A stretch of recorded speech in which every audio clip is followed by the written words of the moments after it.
So Arsenal have finally got their number 9 in Viktor Gyökeres, which I'm pretty confident will be an excellent signing for Arsenal. He is a born goal scorer, and with the chances Arsenal do actually create, they need someone to finish it off. You've then got Saka, probably Arsenal's best player. In fact, he is Arsenal's best player, one of the best players in the league on the right wing. And Madueke, look, I don't think he was a £50 million plus player, but he's a good player. He's a very good squad player to have. And because Saka was run into the ground, if you need to rotate Saka, Madueke is a good option to have. He can also play on the left. He is a good young winger. You've got Kai Havertz, who in 2024, I think he was on track for 20 goals in that year, the second half of his first season and before his injury, and has proven that actually he's really grown and been quite good at Arsenal. But look, they obviously needed their number 9, Gyökeres.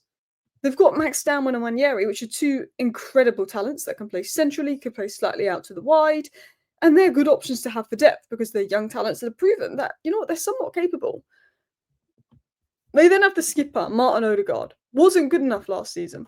Questions around him, but we know there's a quality player there. And I feel like he could step up his game this season with Eze coming in potentially, with Downman, with Ranieri. I think there'll be pressure on Odegaard to step up his game. I think having Saka back and better players around him, he should perform better. This is the weak spot.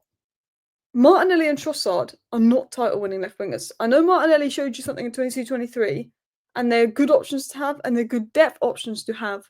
But as a starting left winger, they're not going to win you the league. And that is the honest truth. That is the honest truth. And Arsenal have got their striker, and that was really important. But Arsenal need to get their left winger. And there's talk of Eze potentially being a 10 but can play left wing. There's talk of Rafael Leão coming in, and one of these guys being sold.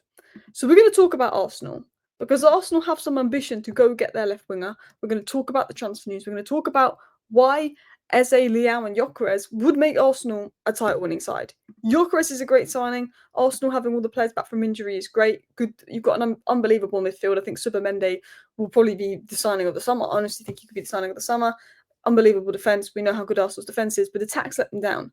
And Gyökeres is great. Madueke is great. But Eze and Leão, then you can put Arsenal right up there with Liverpool. Liverpool are the favourites, but they are weak at the back. There's not many options there. They need a gay. They need depth there. City, you can never rule them out. Chelsea, you never know what they have. But if Arsenal do get a left winger and a striker in, not left winger, sorry. If Arsenal do get a proper left winger in, they've got their striker in, they're up there. They're in that conversation. And it doesn't look like Arsenal are joking anymore, because the two players they are targeting are Eze and potentially Rafael Leão if they can move on one of these guys. So we're going to talk about Eze, we're going to talk about Leão, we're going to talk about the latest news and why maybe we should fear Arsenal if they pull off this plan. So first of all, as I mentioned, Arsenal had the best defence in the league last season and the season before. Arsenal's biggest problem is they're probably the best team in the world out of possession defensively. They're arguably one of the best teams in the world in the first and second phase. Really good on the ball. Subamende will add to that. Mascara's good depth for that. Gabriel Saliba, great players. Ben White coming back's a big boost. Calafiori, if he can stay fit, he's a good player. But they would get to the final third and, they would create sort of chances, but people weren't there to finish it off. But they were struggling to break down the low block and they were struggling to make things happen. And they'd have all this possession, all this dominance. And I always joke, because Arsenal fans seem to put out some deserve to win meter, and I do joke about it. But, the stats and the underlying numbers and the eyes showed that Arsenal would dominate a lot of these games and be the better team. But the other team would just defend well. They'd be well organised. And Arsenal might play well, but they would get a draw, and they couldn't turn those draws into wins, and they couldn't really put any pressure on Liverpool last season. Of course, injuries didn't help. That was an issue Arsenal had, was turning these draws into wins. They would drop points in games that you would control. Man City and Liverpool, they were able to win games. Sometimes Liverpool played bad last season, but they were able to win games. Salah would just get a goal, and Liverpool didn't even play well, but they had players like Salah that could win a game. Manchester City have had games where they've been crap, but De Bruyne has done something, Foden's done something, Haaland's done something, and they've won that game, and they've won titles because of it. Winning titles is winning when you're not playing at your best. And that is something Arsenal don't do, because I think Arsenal have that lack of individual quality when it comes to moments players. They have a lot of quality, but when it comes to players in the moment, that's what they lack. Some players are really good team players, Odegaard, but sometimes in that moment, He lacks. We've seen it in the past. He can score a screamer. He can do a good pass. But when Arsenal needed him most last season, he wasn't there. Whereas Saka could just have one good moment in a game, but he could win you that game. And Arsenal need more of those players. And Viktor Gyökeres is one of those players. Eze is one of those players. I'm not saying Madueke is one of those players, but he takes risks and he'll make things happen. Liverpool and City have those players in Gakpo, Salah, Haaland, De Bruyne that can win games. And I felt like that is something Arsenal need. And this summer, I joked about Arsenal going in for midfielders and defenders, but you've got Gyökeres in, you want Eze, you're looking at Leão or Rodrigo or Gordon on the wing, and that's how you fix that. That's how you fix that. And you have, I mean, if you signed Gyökeres, Eze, Leão, and you've got Gyökeres in the door, if you sign Eze, Leão on top of that, you have to win a trophy this year. Arteta would have to win a trophy this year because that would be an insane front three. So let's talk about it. Let's talk about the news. I'm going to give you my thoughts. So people close to Eze are still confident he will be an Arsenal player this summer. He's currently at Palace. The deal's moving slowly, but Eze in his camp and everyone at Arsenal is confident this deal will happen. The players can't believe Arsenal want to focus on outgoings before going on him, going for him, blah, blah, blah, blah, blah. I think Reece Nelson is rumoured to be going to Fulham as well. I think there's a little bit of movement. Martinelli, Trossard, see what happens there. But Arsenal have agreed personal terms with Eze and the player wants to move. Eze is there, he's waiting for Arsenal. There's a belief that Eze will be an Arsenal player. Arteta's obsessed with Eze. Eze had interest from Chelsea, Bayern Munich. He said he wants Arsenal. He's waiting for Arsenal. Let's see what happens with Eze. I think they're waiting to get some things moved on. I think now Gyökeres is done, it could speed up. So let's talk about it. So Eze is now the primary focus. Now Eze can play as a 10, Eze can play as a left winger.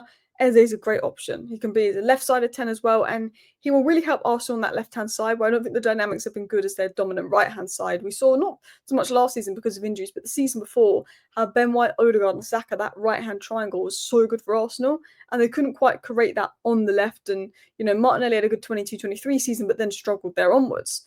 But if you look at Arsenal, they're looking at potentially Martinelli and Trossard, more likely Trossard to go. And they're looking at likes of Leão, Gordon, Rodrigo. Rodrigo could be financially difficult to do. But as Eze can come in and you can compete with Odegaard with the 10, but you still need an out-and-out left winger because Eze's not the left winger that's going to hold play really wide. He likes to come quite central, whereas I think Arteta prefers his wingers to be wider. I always see Eze as really good competition for Odegaard, someone that could play with Odegaard, with Supermendy or Rice as the 6 in games against really low blocks. But I don't think he's necessarily the answer to left wing because he does like to play more of a left 10 than a left wing role. I think Arsenal needs someone that's ruthless in transition, is an out-and-out winger, is pure pace. And that guy is Rafael Leão. Rodrigo has a bit of it, but that guy is Rafael Leão. Eze is great. Eze will be a great sign. He can play on the left. He's fantastic. Fantastic player. But if you really want to be a force, you would want Leão on top of Eze. In fact, with Dalman and Wanyere's ability to potentially play centrally, maybe Leao's more what you need. I think Eze's an unbelievable signing. But you need that pace. You need that sort of transition monster. Because I look at Rafael Leão, and I saw him tear apart Liverpool in the pre-season friendly the other day. But he's direct, he's fast, he's powerful. He's very good in the 1v1s. He's very good when he's got space. He's very good in transition. Arsenal are one of the worst teams in the Premier League statistically for goals scored in transition. You have a patient build-up. You don't transition. You look at Leão, you look at Anthony Gordon, look at those kind of players, they would allow you some threat and transition. So would Gyökeres. And Arteta, if he wants to be where Liverpool are, you've got to be good at building up and breaking teams down, and you've also got to be good in transition. And Arsenal aren't great in transition. That's the thing they've struggled with for a while. When you've got a Leão, you've got an elite dribbler, an elite ball carrier that is a good transition player, that is quick, that is powerful. He's got that P&P. He's a goal scorer. There's questions over his work rate. And someone like Man United, he wouldn't fit in because we need players with work rate, because we lack that. But with Arsenal, when every single player you have has an insane work rate, when you look at Saka's work rate on his wing and you look at your midfield's work rate, you can afford to have a player like a Rafael Leão, like a Vinicius, like an Mbappe, who maybe doesn't have the best work rate, but you can afford to have that kind of player because everyone else can cover for that. He would be the X factor. And Arsenal do have interest in Leão. Ben Gyökeres has been very credible and he's confirmed it. He says Arsenal have interest in Rodrigo, Gordon and Leão. But any move for the left-sided trio would require either Trossard or Martinelli to depart. We know that Eze is always in Arsenal's plans. Madueke and Gyökeres has not changed that. They're going to go for Eze.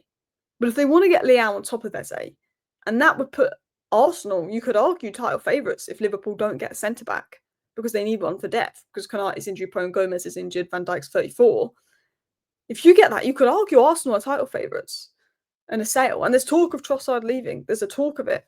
It could happen. It could advance. There's money coming in. Reece Nelson could bring some money in as well. Now that would be monstrous. So let's talk about Arsenal's attack and what they could be building and why Arsenal, they are looking a bit scary now. So Viktor Gyökeres got 67 goal contributions for Sporting last season. He's a dominant clinical striker. He's not going to get those numbers for Arsenal. I'm confident of that. But you've got an out-and-out 9. Jesus was never an out-and-out 9. Havertz was never an out-and-out 9. You guys, for the first time since Aubameyang, who was one of your best players before Arteta came in, have got an out-and-out 9. Someone that wants to score, someone that's hungry, someone that's doing anything to score goals. He's giving you a presence in the box. He's giving you someone to create to. He's giving you chaos. He's giving you runs. He's a natural striker. You've got Eze, Saka, Odegaard potentially feeding him.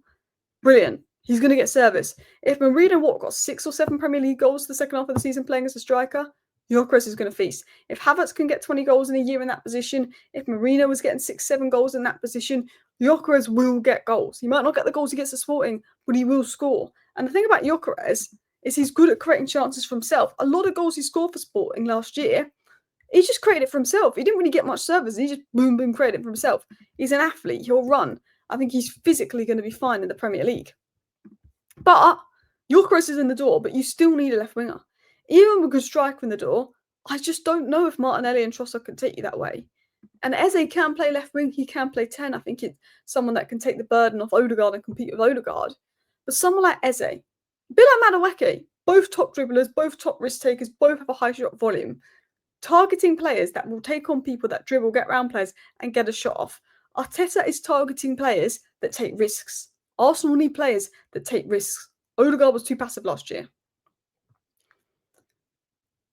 Eze is one of those players. He has individual moments in games. He can be in a tight space. He can do a little dribble around some players, get off a shot, manipulate defender, open up some space, get an angle, get a shot off, score a goal, create something. He can drag out players, create space. You know, he is a good player. I believe he got 7 goals and 4 assists last season for Palace. And he didn't have the best start for Palace, but he ended up recovering. He got 8 goals and 8 assists, sorry. Where have I got 7 goals and 4 assists from? Sorry. He got 8 goals and 8 assists. I must have got the stats mixed up with someone else there. Honestly, like that's good goal contributions because he struggled the first half of the season. Palace weren't great, but he can get goals, he can get assists. He can create something out of nothing, Eze. He's one of those players. And one thing that's really good about Eze is he's a progressive carrier. He can glide past people, he can dribble, he can take people on. But as I said, high shot volume.